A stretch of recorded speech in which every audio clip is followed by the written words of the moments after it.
हरे कृष्णा। ओम नमो भगवते वासुदेवाय। आप सभी का स्वागत है हमारे चैनल पर। आज आप इस वीडियो में मोहिनी एकादशी महात्म सुनेंगे। आप सभी को सबसे पहले वैशाख माह के शुक्ल पक्ष की मोहिनी एकादशी की बहुत बहुत शुभकामनाएं। चलिए शुरू करते हैं वीडियो। धर्मराज युधिष्ठिर बोले, हे श्री कृष्ण, वैशाख माह की शुक्ल पक्ष की एकादशी का नाम क्या है तथा कथा क्या है? इसका व्रत करने की कौन सी विधि है, सो सब विस्तार पूर्वक कहिए। श्री कृष्ण भगवान बोले कि हे धर्मनंदन, मैं एक कथा कहता हूँ जिसको महर्षि वशिष्ठ जी ने श्री रामचंद्र जी से कहा था। श्री रामचंद्र जी बोले, हे गुरुदेव, आप मुझसे कोई ऐसा व्रत कहिए जिससे समस्त पाप और दुख नष्ट हो जाए।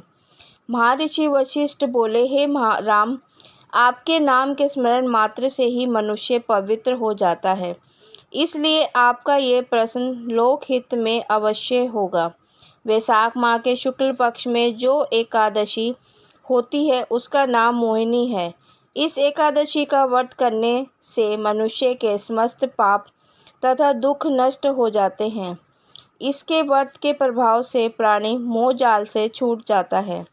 अतः हे राम, इस एकादशी का व्रत दुखी मनुष्यों को अवश्य ही करना चाहिए। इस एकादशी के व्रत से मनुष्य के समस्त पाप दुख नष्ट हो जाते हैं। सरस्वती नदी के किनारे भद्रावती नगरी में एक धनपाल नाम का एक धन्य धान्य से पुण्यवान एक वैश्य रहता था। वह अत्यंत धर्मात्मा था और विष्णु भक्त था। उसने नगर में अनेकों भोजनालय, प्याऊ, कुआं, तालाब, धर्मशाला आदि बनवाए हैं। उसने सड़कों के किनारे वृक्ष लगवाए। इस वैश्य के 5 पुत्र थे। उसका सबसे बड़ा पुत्र अत्यंत पापी था। वह दूसरों की स्त्रियों के साथ भोग विलास करता था। वह महान नीच था, देवता, प्रेत आदि को नहीं मानता था। वह अपने पिता के धन को बुरे व्यवसायों में खर्च किया करता था।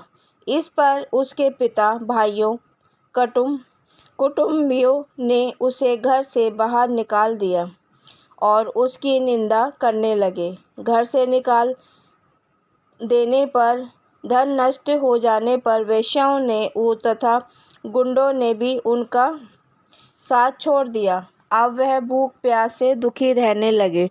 अब उसने चोरी करने का विचार किया। रात्रि में चोरी करने लगा। एक दिन वह पकड़ा गया। राजा ने उसे कारागार में बंद कर दिया। कारागार में राजा ने उसको बहुत दुख दिए, उससे नगर छोड़ने को कहा। अंत में वह दुखी होकर नगरी को छोड़ गया।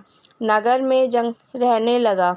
वह बहेलिया बन गया। धनुष बाण से पशु पक्षियों को मार मार कर लाने लगा। एक दिन वह पापी भूख प्यास से व्याकुल खाने की खोज में निकल पड़ा और कौंडिन्य ऋषि के आश्रम में जा पहुंचा। उस समय वैशाख का महीना था। कौंडिन्य ऋषि गंगा स्नान करने आए थे। उनके भीगे वस्त्रों के छींटे मात्र से इस पापी को कुछ सुबुद्धि प्राप्त हुई। वह पापी मुनि के पास जाकर हाथ जोड़कर कहने लगा, हे मुनि, मैंने अपने जीवन में बहुत से पाप किए हैं। आप उन पापों से छूटने का कोई साधारण और बिना धन का उपाय बताए। तब ऋषि बोले कि तू ध्यान देकर सुन। तू वैशाख माह के शुक्ल पक्ष की एकादशी का व्रत कर। इस एकादशी का नाम मोहिनी है। इसका व्रत करने से तेरे समस्त पाप नष्ट हो जाएंगे। मुनि के वचनों को सुनकर वह बहुत खुश हुआ और मुनि की बतलाई हुई विधि के अनुसार उसने मोहिनी एकादशी का व्रत किया। हे राम जी, इस व्रत के प्रभाव से उसके सभी पाप नष्ट हो गए। अंत में गरुड़ पर चढ़कर विष्णु लोक गए। इस वर्ष के से मोह आदि भी नष्ट हो जाते हैं। इसके महात्म के श्रवण व पठन से 1 सहस्त्र गोदान के बराबर पुण्य प्राप्त होता है। हरे कृष्णा। ओम नमो भगवते वासुदेवाय। आप सभी को मोहिनी एकादशी की बहुत बहुत शुभकामनाएं। हरे कृष्णा।